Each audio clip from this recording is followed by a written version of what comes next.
3월 5일 하나님 12시 기도에 오신 모든 성도님들 환영하고 축복합니다. 오늘 하나님께서 우리에게 주시는 말씀은 시편 45편 1절부터 11절까지의 말씀입니다. 내 마음이 좋은 말로 왕을 위하여 지은 것을 말하리니 내 혀는 글솜씨가 뛰어난 서기관의 붓끝과 같도다. 왕은 사람들보다 아름다워 은혜를 입술에 머금으니 그러므로 하나님이 왕에게 영원히 복을 주시도다. 용사여 칼을 허리에 차고 왕의 영화와 위엄을 입으소서. 왕은 진리와 온유와 공의를 위하여 왕의 위엄을 세우시고 병거에 오르소서. 왕의 오른손이 왕에게 놀라운 일을 가르치리이다. 왕의 화살은 날카로워 왕의 원수의 염통을 뚫으니 만민이 왕의 앞에 엎드러지는도다. 하나님이여 주의 보좌는 영원하며 주의 나라의 규는 공평한 규이니이다. 왕은 정의를 사랑하고 악을 미워하시니 그러므로 하나님 곧 왕의 하나님이 즐거움의 기름을 왕에게 부어 왕의 동료보다 뛰어나게 하셨나이다. 왕의 모든 옷은 모략과 침향과 육개의 향기가 있으며 상아궁에서 나오는 현악은 왕을 즐겁게 하도다. 왕이 가까이 하는 여인들 중에는 왕들의 딸이 있으며 왕후는 오빌의 금으로 꾸미고 왕의 오른쪽에 서도다. 딸이여 듣고 보고 귀를 기울일지어다. 내 백성과 내 아버지의 집을 잊어버릴지어다. 그리하면 왕이 내 아름다움을 사모하실지라. 그는 내 주인이시니 너는 그를 경배할지어다. 아멘. 우리가 오늘 보게 되는 시편 45편 말씀은 우리가 언뜻 이해하기에 조금 난해한 해석들이 많은 그런 장입니다. 사실 45장 이전의 내용과 또 45장 이후의 내용은 우리가 익히 잘 알고 있는 시편에서의 그 찬송시가 전형적으로 나와 있는데 유독 이 45장만큼은 조금은 생뚱맞게 왕과 왕후의 결혼식 이야기가 등장하기 때문이죠. 일단 기본적으로 45장에는 왕이 등장합니다. 그리고 후반부에는 그 왕과 결혼하는 왕후에 대한 이야기가 등장을 합니다. 그런데 여기에서 말하는 왕은 우리 인생의 왕 되신 예수 그리스도를 상징하고 있고 또 왕과 결혼하는 왕후는 이 땅에 있는 모든 그리스도인들, 더 나아가서 우리 교회 공동체를 의미하는 것이죠. 그래서 신랑 되신 예수 그리스도와 신부 되는 우리 그리스도인 교회 공동체의 연합에 대한 말씀이 바로 오늘 우리가 읽은 이 시편 45편의 내용입니다. 그래서 성경학자들은 오늘 이 시편 45편을 가리켜 시편의 아가서라고 부르기도 합니다. 마치 솔로몬과 아가의 연합이 예수 그리스도와 교회의 연합을 상징하고 있는 것처럼 오늘 본문에서도 왕과 이 신부의 연합이 예수 그리스도와 교회 공동체 전체의 함께함, 즉 연합에 대한 말씀이다라고 해석하는 것이죠. 여러분 1절 말씀을 함께 보도록 하겠습니다. 함께 읽습니다. 시작. 내 마음이 좋은 말로 왕을 위하여 지은 것을 말하리니 내 혀는 글솜씨가 뛰어난 서기관의 붓끝과 같도다. 1절은 마치 이렇게 결혼식을 앞두고 누군가가 축하하는 글을 낭송하는 것만 같은 그런 글이 등장을 합니다. 여러분 한국어 성경으로 보게 되면 그냥 내 마음이 좋은 말로 왕을 위하여 지은 것을 말한다 라고 되어 있지만 원어로 보게 되면 히브리어 성경을 보게 되면 이 구절에 라하쉬라고 하는 동사가 쓰여져 있는데 한국어 성경으로 옮기는 과정에서 이 뜻이 배제가 되었어요. 이 단어의 뜻은 넘치다, 용솟음치다, 끌어오르다 이런 뜻을 가지고 있습니다. 그러니까 예수님에 대해서 이제 이야기하고자 하는데 그분에 대해서 하고 싶은 이야기들이 어떻다는 거예요? 넘쳐난다는 거예요. 이분에 대한 칭송, 예수님에 대한 찬양의 내용들이 용솟음 치듯이 끌어오른다. 정말 할 말이 많다는 것이죠. 우리는 다른 누군가에게 저와 여러분이 믿고 있는 예수님에 대해서 이야기한다고 할 때 여러분은 어떻습니까? 내가 믿는 예수님은 이런 분이야. 정말 하고 싶은 말이 많고 그분에 대해서 찬양하고 그분의 좋은 점들을 이야기할 것이 너무나도 많은 것이 우리의 모습입니까? 아니면 예수님 어떤 분이지? 이렇게 한번 고개를 갸웃거리게 하는, 좀 고민하게 되는 그런 모습이 혹 우리의 모습입니까? 오늘 새벽 예배에 제가 오면서 파킹랏에 주차를 하고 본당으로 오는 중에 한 자매님을 만났어요. 그 자매님께 이런저런 안부를 물으면서 이렇게 새벽 예배에 오시는 것이 참 너무 귀하다, 이런 말씀을 드렸습니다. 그런데 그 자매님께서 그런 말씀을 하시더라고요. 목사님, 저는 이 새벽 예배에서 예수님을 만났어요. 그래서 예수님을 만난 그 새벽 예배의 그 감격과 은혜가 늘 있어서 제가 이 새벽 예배를 빠지지 않고 오고 있습니다. 그런 이야기를 하더라고요. 우리의 삶에서 내가 예수님을 경험하고 예수님을 만난 이야기, 나에게 예수님은 어떤 분인지에 대한 이야기가 풍성하다는 것은 참 복된 일인 것 같습니다. 우리 새누리 공동체에 있는 모든 성도님들은 누군가에게 여러분이 만난 예수님에 대해서 정말 하고 싶은 얘기가 많은, 그런 체험이 많고 경험이 많은 그런 신앙인들 다 되시기를 간절히 축복합니다. 오늘 우리 2절 말씀 함께 보도록 하겠습니다. 시작. 왕은 사람들보다 아름다워 은혜를 입술에 머금으니 그러므로 하나님이 왕에게 영원히 복을 주시도다. 여기서 아름답다라고 하는 말이 등장하는데, 이 아름답다라는 말은 외모의 아름다움을 말하는 것이 아니라 성품의 아름다움, 이 내면의 아름다움을 이야기하고 있습니다.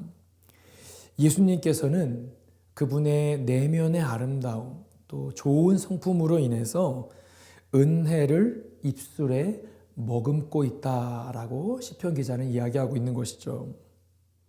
입술에 머금는다라고 하는 이 말은 히브리어 원어로 보게 되면 물이 흘러 넘친다라고 하는 뜻을 가지고 있어요.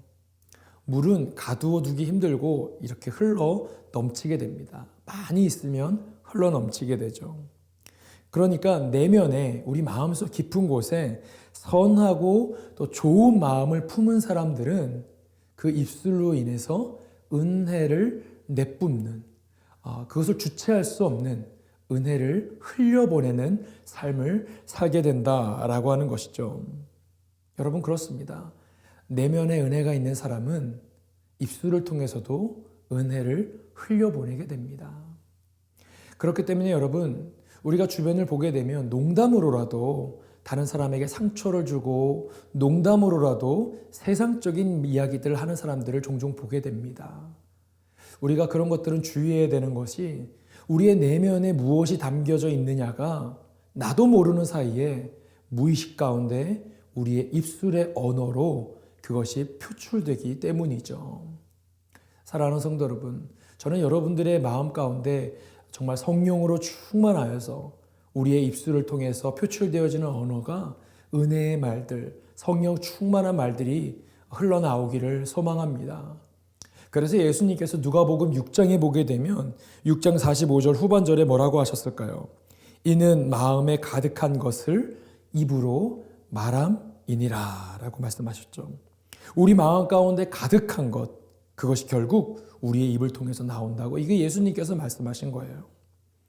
여러분, 은혜의 마음을 가득 품고 있음으로 말미암아 여러분의 입술을 통해 은혜의 말들, 감사의 언어들이 풍성해지는 저와 여러분 되시기를 간절히 축복합니다.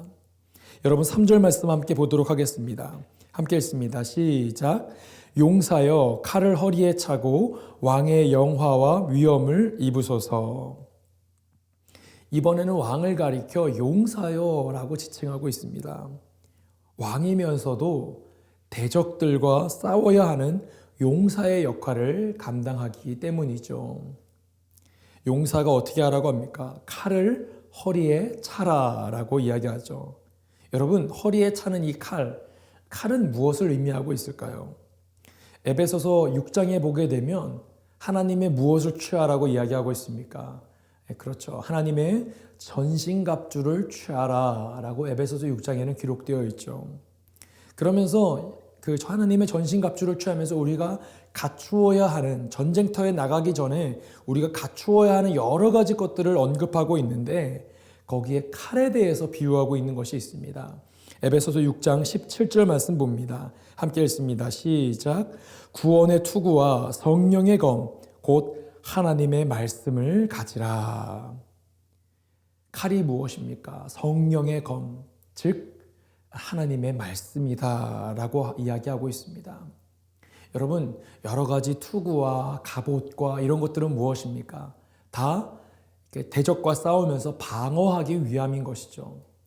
그런데 유일하게 대적과 싸우면서 공격하는 것이 있어요. 그게 바로 칼입니다. 검이죠. 이 검이 무엇이라는 거예요? 결정적인 무기가 되는 것이 바로 하나님의 말씀이다 라고 하는 것이죠. 결국에 우리가 대적들과 싸우면서 우리가 공격할 수 있는 최고의 무기는 하나님의 말씀이다 라고 하는 것입니다. 예수님께서 광야에서 사탄에게 시험 받으실 때를 기억하십니까? 그 사탄에게 시험 받으실 때 예수님께서 사탄을 대적하시면서 무력으로 진압하신 것이 아니에요. 칼과 창으로 이 사탄을 대적하신 것이 아니죠. 어떻게 하셨을까요? 하나님의 말씀으로 그 사탄을 대적하시고 물리치셨던 것을 우리는 기억합니다. 그렇습니다, 여러분. 우리 그리스도인들에게는 우리가 가지고 있는 가장 강력한 무기는 세상적인 권력이나 힘, 어떤 세상적인 물질이나 이런 것들이 아니라 우리는 하나님의 말씀을 우리가 가지고 있는 가장 강력한 무기로 삼아야 한다라고 하는 것을 우리는 잊지 말아야 합니다. 그렇기 때문에 여러분, 하나님의 말씀을 가까이 하지 않는 사람은 무기가 없는 사람이에요. 영적인 전쟁터에 나가는데 전쟁터에 나가면서 무기를 들지 않고 나가는 사람과 똑같은 것이죠. 저는 여러분들이 매일 아침 또 매일 이 하나님 12시 기도의 시간들을 사모하면서 말씀을 뒤적거리며 하나님의 말씀을 여러분의 마음밭에 잘 아로새겨서 여러분이 악한 영들과의 영적 전쟁에서 마침내 싸워 이길 수 있는 강력한 무기인 하나님의 말씀을 꼭 쥐고 오늘도 승리하시는 저와 여러분 되시기를 간절히 축복합니다. 여러분 4절 말씀 함께 보도록 하겠습니다. 시작. 왕은 진리와 온유와 공의를 위하여 왕의 위엄을 세우시고 병거에 오르소서. 왕의 오른손이 왕에게 놀라운 일을 가르치리이다. 병거에 오르소서라고 성경은 말하고 있습니다. 병거에 오른다는 말은 전쟁터에 나간다라고 하는 것을 말합니다. 3절까지는 전쟁터에 나갈 준비를 했다면 이제는 실제로 전쟁터에 나가는 것을 말하는 것이죠. 그런데 여러분, 전쟁터로 나가서 싸우는 목적이 뭐라고 이야기하고 있습니까? 4절 초반부를 다시 한번 보게 되면 진리와 온유와 공의를 위하여 라고 하죠. 그렇습니다. 세상 사람들은 나의 유익과 사적인 이익을 위해서 싸웁니다. 그러나 세상 사람들은 싸움의 명분이 나를 위한 싸움이지만 예수님께서 싸우시는 명분과 목적은 진리와 온유와 공의를 위함이다 라고 하는 사실입니다. 사실 이것은 결국에 죄와의 싸움이죠. 악한 영들과의 싸움이에요. 그래서 4절 후반부에는 뭐라고 이야기하고 있습니까? 왕의 오른손이 왕에게 놀라운 일을 가르치리이다 라고 되어 있죠. 그런데 사실 이 구절을 새번역 성경으로 보게 되면 훨씬 더 잘 번역이 되어 있습니다. 새번역 성경으로 4절 후반절을 보겠습니다. 임금님의 오른손이 무섭게 위세를 떨칠 것입니다. 여러분, 성경에서 오른손은 능력을 상징합니다. 그러니까 예수님의 그 영적인 권위와 그 영적인 능력이 악한 영들과의 영적 전쟁에서 무서운 위세를 떨치며 결국에 승리하게 된다라고 하는 것을 말하고 있는 것이죠. 여러분, 여기까지는 신랑 되신 예수 그리스도의 초점을 맞추어서 설명하고 있었다면 이제 성경은 본격적으로 신부가 되는 우리 그리스도인에 대해서 초점을 맞추어서 설명하고 있습니다. 여러분 10절 말씀을 함께 보도록 하겠습니다. 시작. 딸이여 듣고 보고 귀를 기울일지라 내 백성과 내 아버지의 집을 잊어버릴지어다. 듣고 보고 귀를 기울이라고 말하고 있어요. 마치 주례 선생님께서 결혼식에서 매우 중요한 부분을 언급하는 듯한 느낌이 듭니다. 뭐라고 말씀하십니까? 내 백성과 내 아버지의 집을 어떻게 하라고요? 잊어버려라 라고 말씀하고 있습니다. 우리가 세상에 매여 있는 것들이 있는데, 여전히 세상에 마음 두고 있는 것들이 있는데 그것을 잊어버려야 한다라고 하는 것이죠. 우리의 육체적이고 인간적인 습관, 인간적인 풍속, 인간적으로 사모했던 우상들, 이런 것들을 단호하게 끊어내고 우리 마음속에서 잊어버려야 한다라고 하는 것입니다.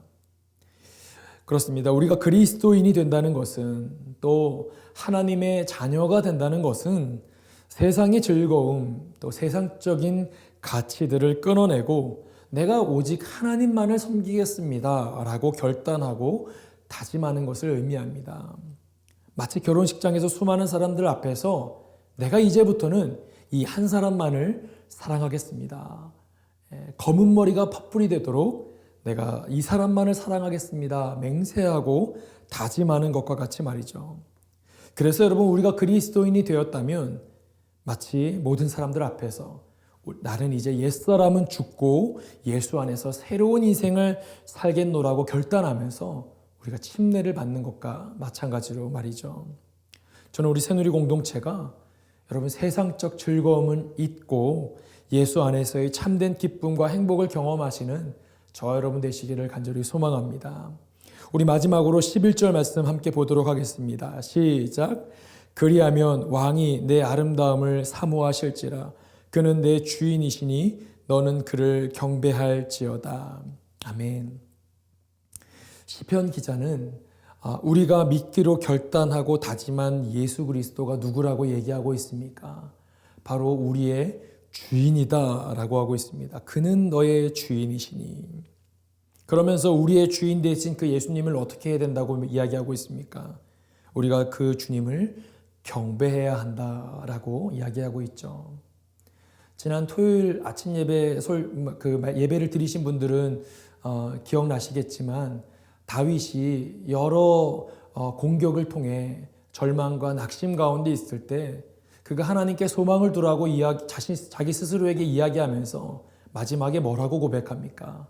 내가 여전히 찬송할지어다. 내가 여전히 하나님을 예배할지어다. 라고 그가 스스로 고백하고 있지 않습니까? 오늘 본문도 마찬가지입니다. 우리 마음 가운데 어려움이 있다 할지라도, 우리 마음 가운데 절망이 있다 할지라도 우리가 예배의 자리는 놓치지 말아야 한다라고 하는 것입니다. 사랑하는 성도 여러분, 여러분의 삶 가운데 혹 우리의 마음을 힘들게 하거나 또 낙심케 하는 일들이 종종 우리를 찾아오게 됩니다. 그럼에도 불구하고 여러분, 결코 놓치지 말아야 하는 것은 바로 예배의 자리입니다.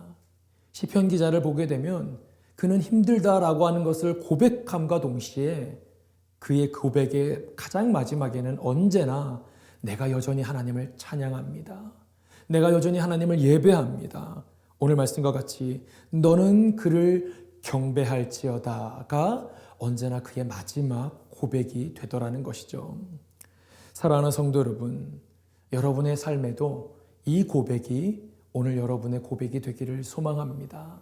힘든 일이 있을지라도, 여러분 가정에 어려움이 있다 할지라도 예배의 자리는 놓치지 않고 항상 주님 앞에 나와 엎드려 하나님을 예배하는 귀한 인생 살아가시는 저와 여러분 되시기를 간절히 축원합니다. 우리 함께 기도하시겠습니다. 오늘은 제가 기도 제목 3가지를 한꺼번에 좀 말씀드리고 우리가 한번 기도하고 마치도록 하겠습니다. 오늘 먼저 주신 말씀 기억하시면서 함께 기도했으면 좋겠습니다. 예수님은 은혜를 입술에 머금는다라고 말씀하셨죠. 그 머금는다는 것이 그냥 머금고 있는 것이 아니라 물이 흘러가듯이 그것이 전파되고 입술에서 그 언어가 이렇게 선포된다라는 말씀을 드렸습니다. 우리 마음 가운데 예수님의 마음, 선한 마음, 은혜로운 마음을 품을 때 우리의 입술을 통해 은혜의 언어가 나오게 되어 있습니다. 오늘 하루 여러분의 언어가 은혜의 말, 감사의 말이 될 수 있게 해달라고 여러분 함께 기도했었으면 좋겠고, 또 우리가 세상적인 쾌락과 즐거움 단호하게 끊어내고 우리의 주인 되신 예수님 한 분만을 예배하는 인생 살아가야 한다는 말씀 주셨습니다. 그러니까 다윗이 그러했던 것처럼 그 어떤 절망과 낙심 가운데서도 내가 예배의 자리는 놓치지 않겠습니다. 그럼에도 불구하고 여전히 주님을 찬양하겠습니다. 여전히 주님을 예배하겠습니다라는 고백이 우리에게, 우리 배우자에게, 우리 자녀들에게 있게 해달라고 여러분 함께 기도하시기 바랍니다. 또한 두 번째로 우리 교회 공동체 리더십을 위해서 함께 기도해 주시고, 우리 교회 많은 사역들이 진행되고 있습니다. 이제 3월을 시작하면서 봄학기가 시작되면서 여성 예배와 또 성경 아카데미와 또 여러 가지 사역들이 진행이 되고 있는데, 그 모든 사역들이 하나님의 은혜 가운데 진행될 수 있도록 해달라고 함께 기도해 주시기를 소망합니다. 또 세 번째로 우리 교회 가운데 기도가 필요한 지체들이 많이 있습니다. 여러 가지 문제를 안고 어려움을 안고 홀로 눈물로 기도하고 있는 지체들이 많이 있는데, 그 모든 기도의 제목들 하나님께서 하나하나 응답해 달라고 기도가 필요한 지체들을 올려드리며 우리 함께 기도하시기 원합니다. 우리 함께 기도하시겠습니다. 사랑이 많으신 하나님 아버지, 하나님, 우리 오늘 말씀을 통해서 우리의 삶 가운데 우리의 입술의 언어가 내 마음에 품고 있는 것이 입술을 통해서 흘러나온다고 했는데, 하나님 내 마음 가운데 하나님의 은혜를 사모하고 또 늘 감사하는 마음으로 우리의 입술을 통해 그 은혜와 감사가 고백되어질 수 있도록 주님 은혜를 베풀어 주시옵소서. 하나님, 다윗이 언제나 그의 마음 가운데 어려움이 있었고 또 주변의 상황은 낙심케 하기에 충분한 상황이었지만 그는 하나님을 여전히 찬양하겠노라고, 내가 여전히 주님을 예배하겠노라고 하는 고백을 늘 잊지 않았던 것을 보게 됩니다. 하나님, 우리의 삶에 종종 찾아오는 여러 가지 어려움의 문제들이 우리를 낙심케 하고 힘들게 하지만 우리가 예배의 자리는 잊어버리지 않고 또 놓치지 않을 수 있는 우리의 삶이 될 수 있도록 인도해 주옵소서. 우리의 배우자와 우리의 자녀들이 또 우리 주변에 있는 목장 식구들과 우리 공동체에 속해 있는 내 주변에 있는 모든 사람들이 아무리 어렵다 할지라도 예배의 자리는 꼭 지킬 수 있는 예배의 사람들, 예배의 공동체가 바로 우리 새누리 공동체가 될 수 있도록 주님 인도해 주옵소서. 우리 교회 공동체 리더십들 주님께서 기억하여 주시고, 담임 목사님 말씀 선포하실 때 그 말씀을 통해 많은 사람들에게 치유와 회복이 있게 하시고, 여러 부교육자들과 평신도 리더십을 통해 하나님의 영광이 드러날 수 있도록 주님 인도해 주옵소서. 수요 여성 예배와 또 바이블 아카데미 여러 가지 사역들이 우리 교회에 진행되고 있습니다. 그 사역들을 통해 하나님의 영광 받아주시고 하나님 기뻐하시는 교회 사역들 될 수 있도록 인도해 주시옵소서. 우리 교회에 기도가 필요한 많은 지체들이 있습니다. 그 모든 지체들 한 사람 한 사람들의 기도의 제목들을 들어 응답하여 주시되 그들의 눈물 닦아주시고 그들의 아픔을 치유해 주시고 그들의 상처를 회복시켜 주시옵소서. 하나님, 오늘 말씀을 통해 우리가 온전히 회복되고 또 승리하며 정말 어떤 상황 속에서도 승리하신 주님을 찬양하겠노라고 하는 우리 교회의 그 구호와 같이 우리가 예배의 자리를 놓치지 않는 우리 모두가 될 수 있도록 인도해 주시옵소서. 감사드리며 예수님의 이름으로 기도드리옵나이다. 아멘. 오늘 하루도 예배의 자리를 놓치지 않으시는 저와 여러분 되시기를 소망합니다. 어떠한 상황 가운데서도 승주찬